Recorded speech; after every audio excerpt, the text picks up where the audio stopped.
नमस्कार दोस्तों, स्वागत है आपका हमारे चैनल टेल्स बाय यशु पर। यहाँ पर आपको मिलेंगी रोचक और सस्पेंसफुल कहानियाँ। अगर आपको यहाँ पर हमारी कहानियाँ पसंद आती हैं तो कृपया करके आप हमारी वीडियोस को लाइक करें, इसको अपने दोस्तों को साथ शेयर करें और साथ के साथ अपना कमेंट करना ना भूलें। अगर आप इस चैनल पर नए हैं तो कृपया करके इसे सब्सक्राइब भी करें। आपका ज़्यादा समय न लेते हुए चलो आज की कहानी को शुरू करते हैं। पिछले एपिसोड में हमने सुना था कि शीला यहाँ पर दमयंती के पास एक कॉल करती है और उसे कहती है कि तुम्हारा एक्सपेरिमेंट अभी तक कितना हुआ है, और साथ के साथ वो दमयंती को कहती है कि तुम सभी ही सर्वर्स को हैक करके एक बार ये जानने की कोशिश करो कि यहाँ पर अंजलि मल्होत्रा को किसी हॉस्पिटल में एडमिट कराया गया है या नहीं। और फिर वो साथ के साथ ये भी कहती है कि हमारे पास ज़्यादा समय नहीं है उस एक्सपेरिमेंट के लिए, क्योंकि अगले महीने कॉलेज के 150वीं एनिवर्सरी पर हमारा काम पूरा होना चाहिए और हमें अपना काम उसी दिन ही पूरा करना है। ये कहते हुए ही अब शीला अपने फ़ोन को डिस्कनेक्ट कर देती है।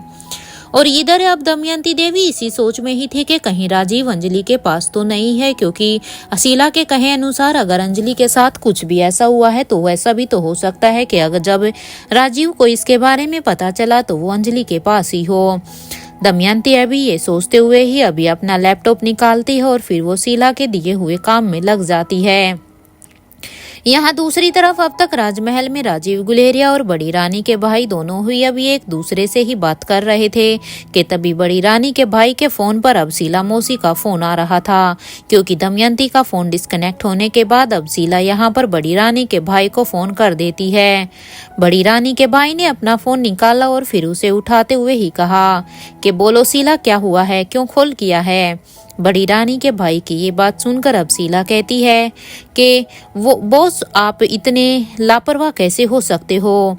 शीला की ये बात सुनकर अब बड़ी रानी का भाई कहता है कि कितनी बार कहा है मैंने तुम्हें कि तुम मुझे अपना बॉस मत बुलाया करो, क्या तुम्हें एक ही बार में बातें समझ में नहीं आती क्या। हमारे बॉस ने तुम्हें हम सब के ऊपर रखा हुआ है और फिर भी तुम हमारी बेइज्जती करने के लिए हमें सामने से बॉस कहकर बुलाती हो। ये तो तुम भी जानती हो कि बॉस सबसे ज्यादा प्रायोरिटी पर तब बस तुम्हें ही रखते हैं। अरे हमारी इतनी औकात कहाँ कि बॉस हमें तुम्हारे बराबर भी समझे, लेकिन फिर भी तुम हमें छोटा दिखाने के लिए बॉस कहती हो, जिससे मुझे बड़ा ही गुस्सा आता है। बड़ी रानी के भाई की ये बात सुनकर अब शीला कहती है कि तुम्हें मेरा एक काम करना है, तुम्हें मेरी एंट्री कॉलेज में करवानी है, वो भी किसी भी हाल में। मुझे नहीं पता तुम ये कैसे करवाओगे। शीला की ये बात सुनकर अब बड़ी रानी का भाई कहता है अभी तो पॉसिबल नहीं है शीला, मुझे थोड़ा सा वक्त दो, मैं देखता हूँ, अगर हुआ तो मैं डेफिनेटली तुम्हारी एंट्री ऑफिस में कॉलेज में करवा ही दूंगा। ये सुनते ही अब शीला गुस्से से कहती है कि तुम मुझसे ऐसे बात नहीं कर सकते, और वैसे भी मैं तुम लोगों की तरह डरपोक नहीं हूँ, इसलिए मुझे सिर्फ अपना काम चाहिए है। तुम मुझे अगर मैंने वहाँ पर बोला है कि मुझे कॉलेज में एंट्री चाहिए तो मुझे कॉलेज में एंट्री चाहिए, इसके लिए तुम देख नहीं सकते, बल्कि तुम्हें उस काम को करना ही है। तुम भूल तो नहीं गए हो ना कि मरे हुए किंग के डर से तुम सब को आज़ाद करवाने वाली कोई और नहीं बल्कि मैं ही थी, क्योंकि अगर उस समय मैं नहीं होती तो अब तक तुम उसके चंगुल में ही फंसे हुए होते। मुझे तो समझ नहीं आता कि आखिर ऐसा भी क्या किया था उस मरे हुए किंग ने, जो तुम सब उसके नाम से भी इतना थर थर कांपने लगते हो कि तुम्हें उस समय कुछ भी समझ नहीं आता। शीला की इस बात को इग्नोर करते हुए बड़ी रानी का भाई कहता है ठीक है, ज्यादा ज्ञान मत दो, मुझे थोड़ा सा वक्त दो, तुम्हारा काम हो जाएगा। ये कहते हुए ही अब वो अपना फोन डिस्कनेक्ट कर देता है, क्योंकि शीला की बातें अब यहाँ पर बड़ी रानी के भाई को भी तीर की तरह चुभ रही थी, क्योंकि शीला के बोल इतने कड़वे थे कि उससे अब वो और भी ज्यादा बात नहीं कर सकता था। हालांकि वो जानता था कि उसके बॉस ने सबसे ज्यादा प्रायोरिटी पर शीला ही रखा है, इसलिए अपने बॉस के अनुसार ही उसे शीला की हर एक बात को सुनना पड़ता था, वो भी ना चाहते हुए ही। इसलिए अब वो जब उससे ज्यादा बात नहीं कर सकता था तब उसने फोन को डिस्कनेक्ट कर दिया, क्योंकि वो अब शीला के और भी कड़वे वचनों को सुनना नहीं चाहता था, क्योंकि शीला ने अब यहाँ पर सीधे ही उस पे किंग के पीछे की बातों को लेकर उस पे हम बातों में ही हमला बोल दिया था। अब अपने फोन को डिस्कनेक्ट करके अब उसे अपने बेड पर फेंक देता है गुस्से में। अब बड़ी रानी का भाई का ऐसा रिएक्शन देखकर अब राजीव उससे कहता है, क्या हुआ है तुम्हें और क्या कहा है शीला ने? पता नहीं ये औरत क्या करके मानेगी, सबसे ही ऐसे ही बात करती है। राजीव गुलेरिया की बात का जवाब देते हुए अब बड़ी रानी का भाई कहता है, तुम इस मतलबी औरत से और क्या ही एक्सपेक्ट कर सकते हो राजीव, क्योंकि इसका तो काम ही यही है। ये एक सबसे बड़ी नागिन है, पता नहीं कब किसको डस लेती है, जो अपनी बहन के ही मरने की खुद प्लानिंग कर सकती है। भला वो किसी और की क्या होगी, क्योंकि जिसने अपनी बहन को ही मारने की साजिश रखी वो जब अपनी सगी बहन की ही नहीं हुई तो वो अब हमारी क्या ही होगी। इससे अब हम और एक्सपेक्टेशन भी क्या कर सकते हैं। वो तो हमारा बॉस ही ऐसा है जिसने इसे अपने सिर पर चढ़ा कर रखा हुआ है, नहीं तो उस अपने बॉस की वजह से ही हमें इसे झेलना पड़ता है, वरना ये औरत इन सब के लायक ही नहीं है। अपनी बात को आगे बढ़ाते हुए बड़ी रानी का भाई कहता है कि यार मेरी एक ख्वाहिश अधूरी रह जाएगी। ये सुनते ही अब राजीव हैरानी से उसे देखता है कि आखिर उसकी कौन सी ऐसी ख्वाहिश है जो उसे अधूरी रहने का डर है। इसलिए अब राजीव ने कहा कि ऐसी कौन सी ख्वाहिश है। राजीव की बात को सुन का जवाब देते हुए अब बड़ी रानी का भाई कहता है, यार मैं चाहता था कि एक बार ये शीला का सामना मरे हुए किंग के साथ हो जाता ना तो बड़ा ही अच्छा होता, क्योंकि जब भी उससे बात होती है वो घूम फिर के सारी ही बातों को वहीं पर ही किंग की बातों पर ही घुमा देती है और उन्हें हमें एक टोंट मारने का मौका मिल जाता है। बस मेरी जिंदगी से अब एक ही ख्वाहिश है कि शीला का सामना एक बार तो उस किंग से हो जाना चाहिए था, उस मरे हुए किंग से। लेकिन अफसोस वो किंग तो अब मर चुका है तो वो काम तो अब मेरा होगा ही नहीं, इसलिए मेरी एक ख्वाहिश तो ख्वाहिश ही रह गई। अगर कसम से अगर उसकी शीला का सामना उस किंग से होता ना तो उसे भी पता चलता कि डर किसे कहते हैं, उसे भी ये सब पता चल जाता, क्योंकि वो बार बार हमारा मजाक जो उड़ाती है।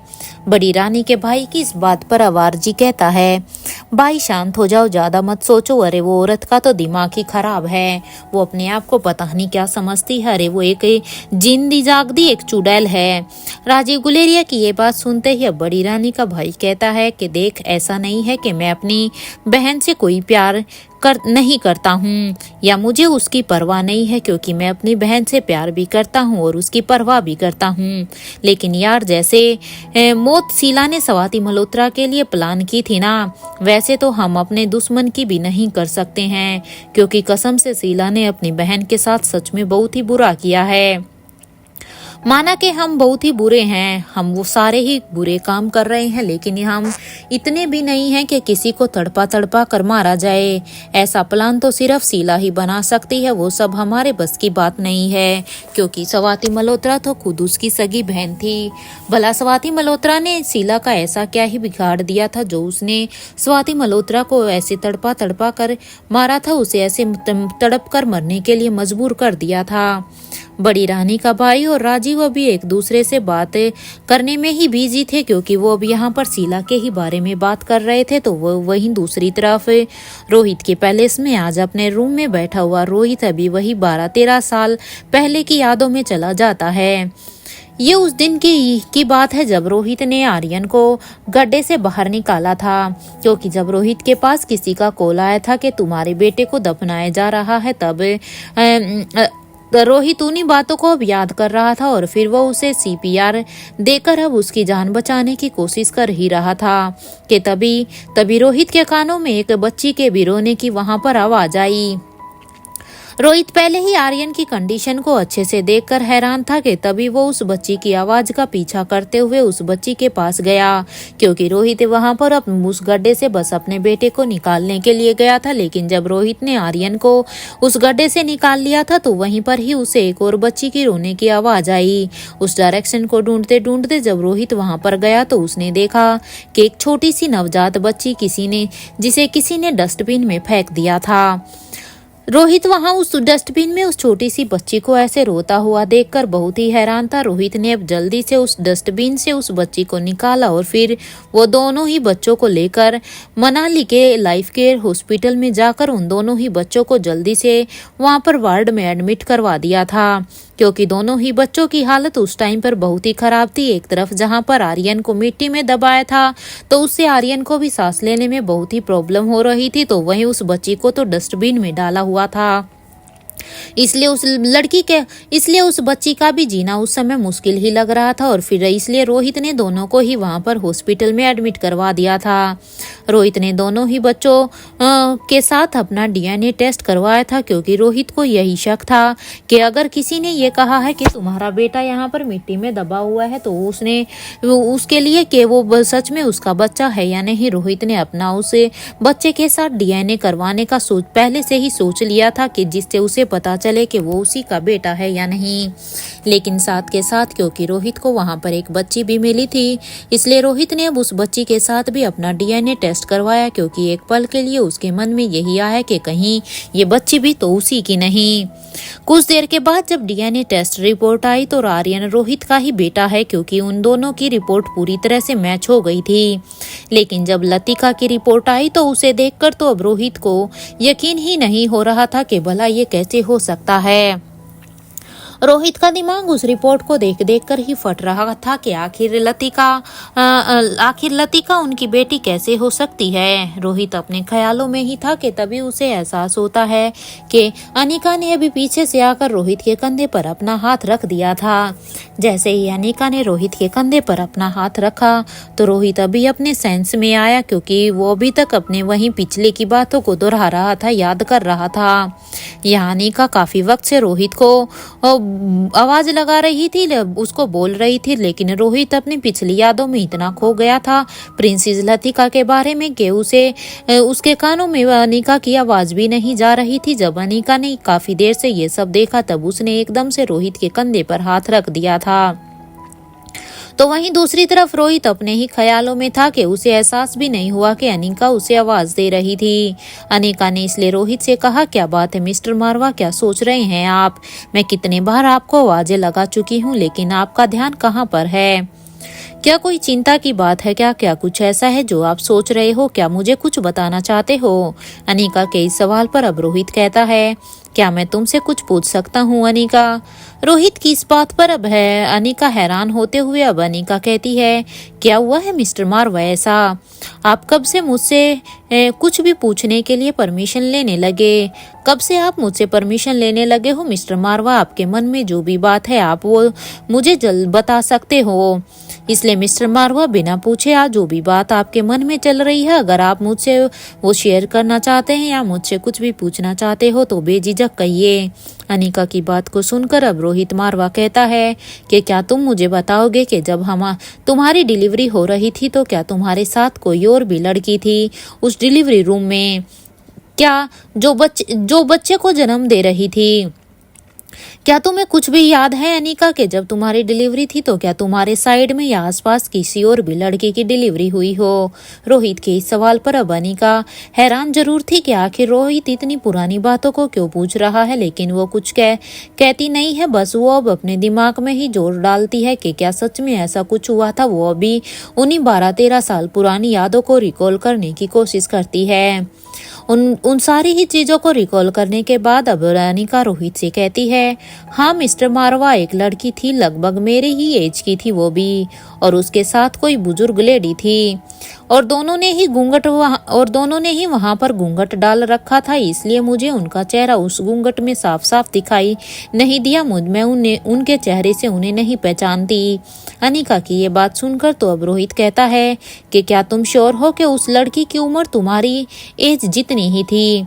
रोहित की इस बात पर अब अनिका कहती है, मैं कंफर्म तो नहीं बता सकती मिस्टर मारवा, लेकिन हाँ मैं एक अंदाजा जरूर लगा सकती हूँ कि हाँ वो लड़की सिर्फ मेरी ही एज के लगभग की थी, क्योंकि उसको देखने में ऐसा ही लग रहा था जैसे वो सेम मेरी ही एज की है। अनिका की बात को सुनकर अब रोहित कहता है कि जाने दो अनिका, चलो अब सो जाते हैं।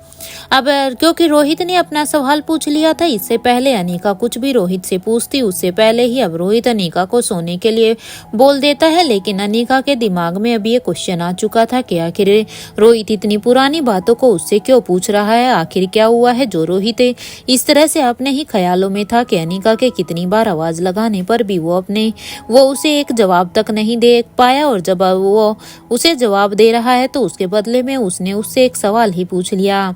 लेकिन अनिका ये बात भी अच्छी तरह से जानती थी कि अगर रोहित उसे बताना चाहेगा तो वो उसे खुद ही बता देगा, इसलिए अब अनिका भी अपने सवाल को अपने मन में ही रखती है और वो हाँ में अपना सिर हिला देती है कि हाँ मिस्टर मारवा अब सो जाते हैं। ये कहते हुए ही अब रोहित जाकर बेड पर अब रोहित अनिका का हाथ पकड़कर अब उसे बेड पर ले जाता है और उसे वहीं बैठा देता है और अब वो अनिका से कहता है चलो अनिका अब सो जाओ, रात ज्यादा हो चुकी है। ये कहते हुए ही अब रोहित अपने बेड पर लेट जाता है और अनिका भी अब उसके बगल में आकर लेट जाती है। रोहित अब अपनी हाथ को फैला देता है जिससे अनिका अब उसके हाथ पर अपने सिर को रखते हुए अब रोहित को एक जोर का हक करती है और फिर वो वहां पर उसके साथ लेट जाती है। लेकिन लेटते वक्त ही अब वो रोहित से पूछती है कि क्या बात है मिस्टर मारवा, इतने सालों पुरानी इंफॉर्मेशन लेकर कौन से गड़े मुर्दे उखाड़ रहे हो। क्योंकि अनिका के दिमाग में ये क्वेश्चन तो आ गया था एक पल के लिए, तो उसने भी सोचा कि रोहित शायद कुछ समय लेकर उसे कुछ ही खुद ही बता देगा। लेकिन अब जब अनिका ने देखा कि रोहित ने तो सोने की पूरी ही तैयारी कर दी थी, तब अनिका फिर से उस बात के टॉपिक को उठाती है कि शायद रोहित उसे कुछ बता दे। अनिका किस बात पर? अब रोहित मारवा कहता है कि मैं नहीं अनिका, शायद वक्त गड़े मुर्दे उखाड़ना चाहता है, क्योंकि मैं तो खुद भी वो गड़े मुर्दे बिल्कुल भी नहीं उखाड़ना चाहता। लेकिन अब लगता है समय ऐसा आ गया है, क्योंकि समय अब सारी ही बातों को निकालने की कोशिश कर रहा है। ये कहते हुए ही रोहित अब अनिका को एक फोरहेड किस करता है। अनिका इस बात को सुनकर अब एकदम से हैरान हो जाती है कि आखिर रोहित कहना क्या चाहता है। लेकिन अनिका अब यहाँ पर रोहित के आंसर का वेट करती है, उससे पहले ही अब रोहित उसे गुड नाइट कह देता है। अब अनिका भी रोहित के चेहरे को हैरानी से देखती है। रोहित अपनी आंखों को बंद कर लेता है क्योंकि वो अब अनिका को इस चीज के बारे में कुछ भी नहीं बताता। अनिका का सवाल अभी भी उसके मन में ही घूम रहा था, लेकिन रोहित को इस तरह से देख कर के रोहित सच में कोई बात नहीं बताना चाहता। अब अनिका भी उसे साथ में गुड नाइट कह देती है और फिर दोनों ही अब सो जाते हैं। तो वहीं दूसरी तरफ इधर पेरिस के कॉलेज मैनेजमेंट के अपार्टमेंट में अपने रूम में लैपटॉप पर काम कर रही दमयंती ने पेरिस के हर एक हॉस्पिटल का रिकॉर्ड चेक कर लिया था।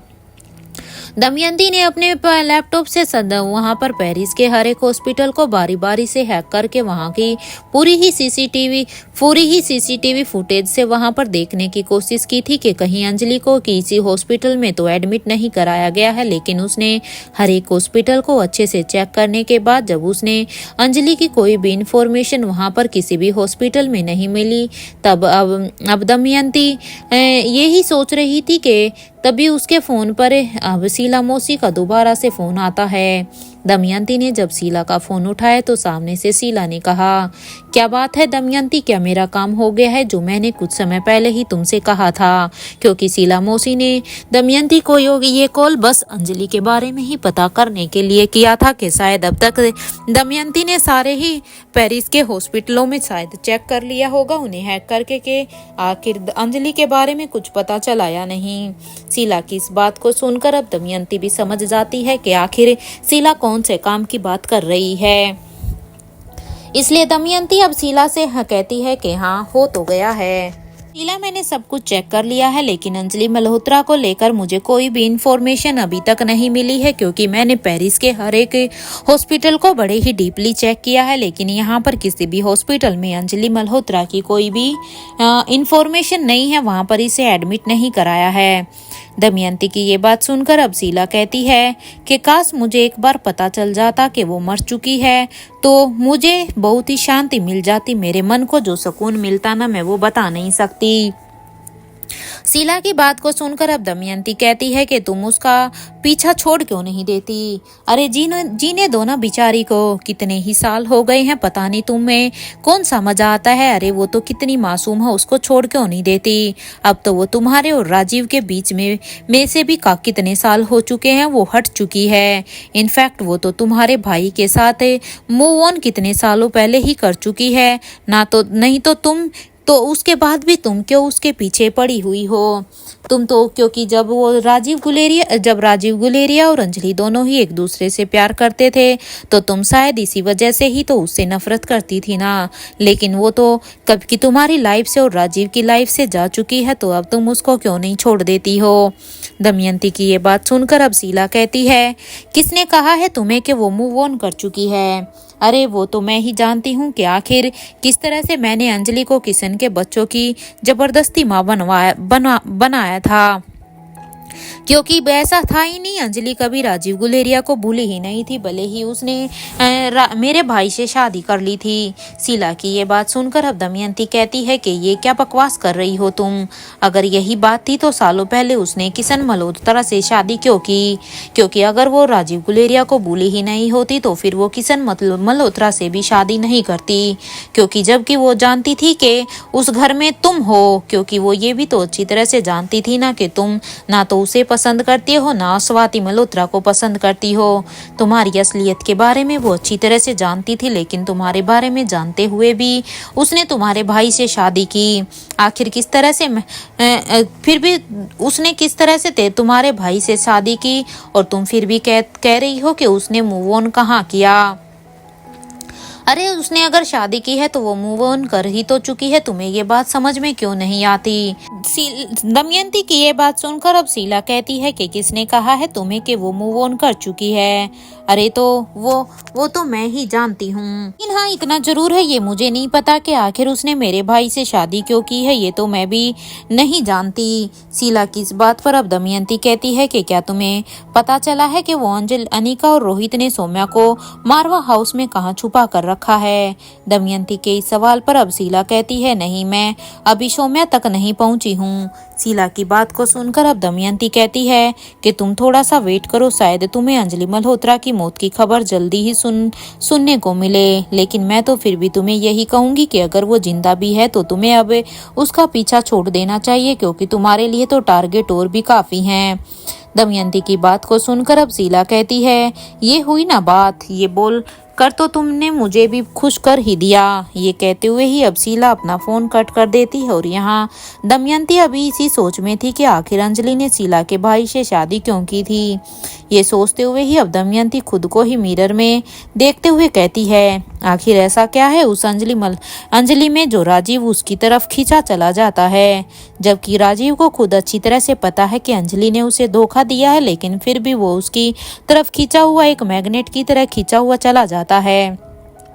क्या कुछ नहीं कहा था तो हमने राजीव को अंजलि के खिलाफ, और हमारा प्लान वर्क भी करने वाला था कि पता नहीं राजीव गुलेरिया के बर्थडे नाइट पर क्या हुआ कि अंजलि ने राजीव की सारी ही शिकायतें एक ही पल में मिटा दी थी और हमारे पूरे ही प्लान को खराब कर दिया था। यहाँ दमयंती यही सोच रही थी तो वहीं दूसरी तरफ रोहित के पैलेस में अपने बेड पर करवट बदल रहे रोहित को आज नींद ही नहीं आ रही थी। हालांकि रोहित ने अनिका को ये बोल दिया था कि अनिका रात ज्यादा हो चुकी है, तुम सो जाओ, लेकिन रोहित को अभी तक अपनी आंखों में नींद नजर ही नहीं आ रही थी। रोहित को इस तरह से बेचैन देखकर अब अनिका एकदम से ही उठ जाती है और अब वो उठकर रोहित से कहती है, क्या हुआ है मिस्टर मारवा, क्या कोई बात है क्या जो आपको बेचैन कर रही है, जिसकी वजह से आप इतने परेशान हो। अगर सच में ऐसी कोई बात है तो आप मुझसे शेयर कीजिए, शायद हम मिलकर उस चीज के लिए कोई ना कोई तो सॉल्यूशन निकाल ही लेंगे। अनिका की इस बात पर अब रोहित अनिका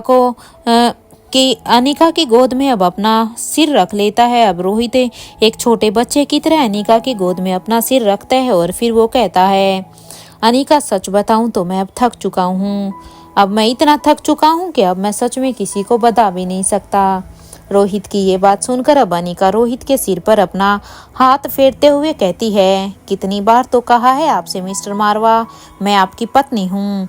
मुझे सिर्फ आपकी खुशी में ही शामिल होने का हक नहीं है, बल्कि मुझे आपके दुख में, तकलीफ में भी शामिल होने का हक होना चाहिए। आपके दुख तकलीफ में भी आपका साथ देना है, यही मेरा हक है। अनिका की बात को सुनकर अब रोहित कहता है, मैं जो तुमसे सच बताऊंगा, क्या तुम उस पर अनिका सच में विश्वास कर पाओगी? क्या तुम उस सच पर यकीन पर कर पाओगी अगर मैं तुम्हें सच में कोई भी सच बताऊंगा तो? रोहित की बात को सुनकर अब अनिका कहती है कि एक बार भरोसा करके तो देखिए मिस्टर मारवा, एक बार मुझे बताइए तो सही कि मैं आपके ऊपर विश्वास करती हूँ या नहीं। मिस्टर मारवा, जब तक आप मुझे कोई बात बता नहीं देते, तो जब तक आप मेरे साथ उस चीज को शेयर नहीं करते, तब तक आप प्लीज मेरे बारे में ये एक अजम्पशन मत बनाइए कि मैं आपके ऊपर विश्वास करूंगी या नहीं। अनिका की बात को सुनकर अब रोहित को थोड़ा सा हौसला मिलता है। अब रोहित सोचता है कि उसे प्रिंसेस लतिका के बारे में अब अनिका को सब कुछ सच सच बता देना चाहिए, लेकिन उसके मन में अभी फिर से कोई डर होता है जिससे अब वो फिर से अपने आप को रोकता है। लेकिन अब अनिका फिर से रोहित को कहती है, मिस्टर मारवा, अगर आपको सच में लगता है कि आपको मुझे ये बात नहीं बतानी चाहिए तो अब मैं आपको फोर्स नहीं करूंगी, लेकिन मैं बस इतना कहूंगी कि हो सकता है जो बात आप अपने मन में दबा के बैठे हुए हो, क्या पता उस बात को मेरे साथ शेयर करने के बाद आपको थोड़ा सा हल्का फील हो।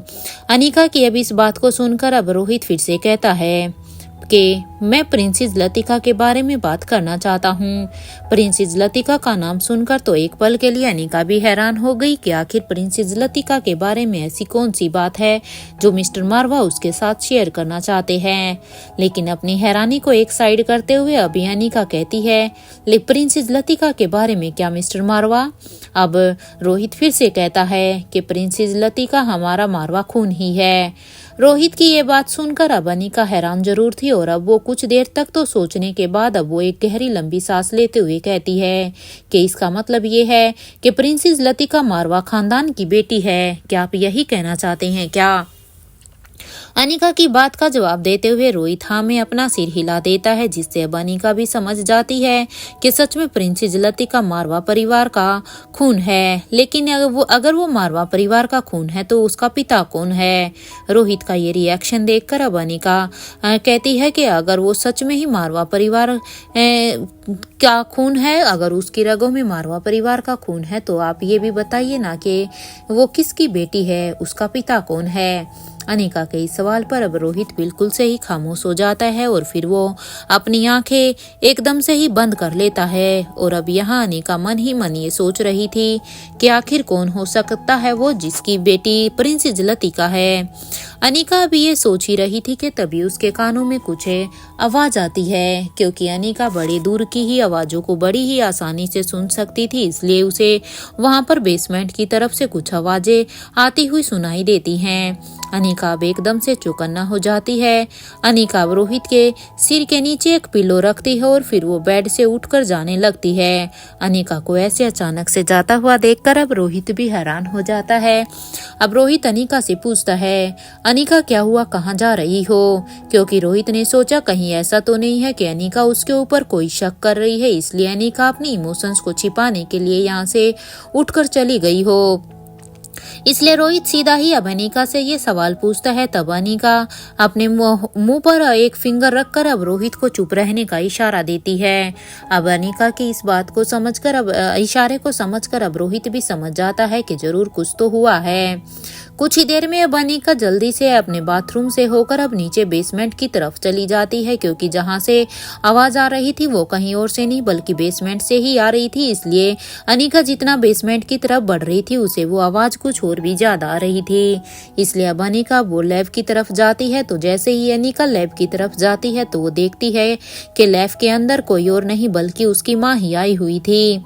अपनी माँ को इस तरह से अपने सामने देखकर अब अनिका जल्दी से अपनी माँ को एक जोर का हक कर लेती है।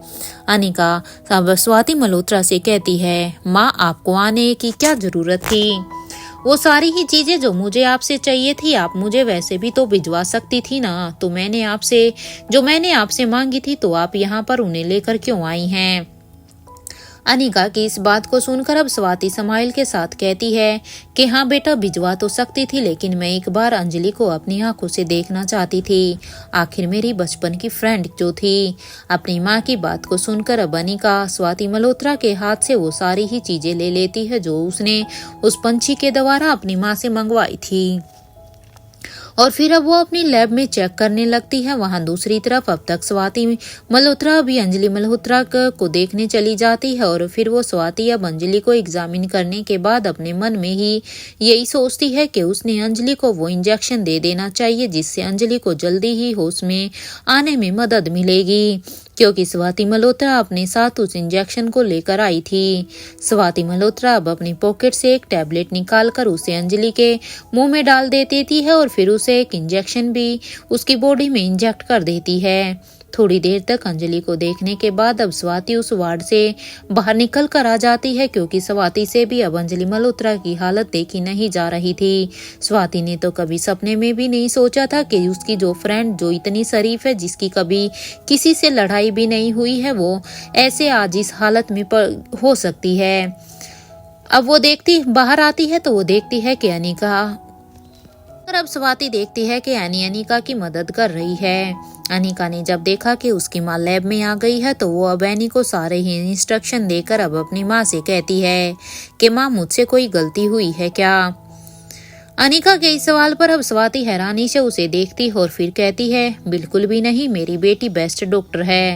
ये कहते हुए ही अब स्वाति अनिका से कहती है कि कल तक अंजलि को होश आ जाएगा, तुम बस अब उस ड्रग को बनाने में लग जाओ, क्योंकि अगर अंजलि को अपनी हालत के बारे में कुछ भी पता चला तो शायद वो ये सदमा बर्दाश्त नहीं कर पाएगी। उससे पहले ही तुम्हें उस ड्रग को बनाना होगा ताकि उसकी रिकवरी जल्द से जल्द हो जाए।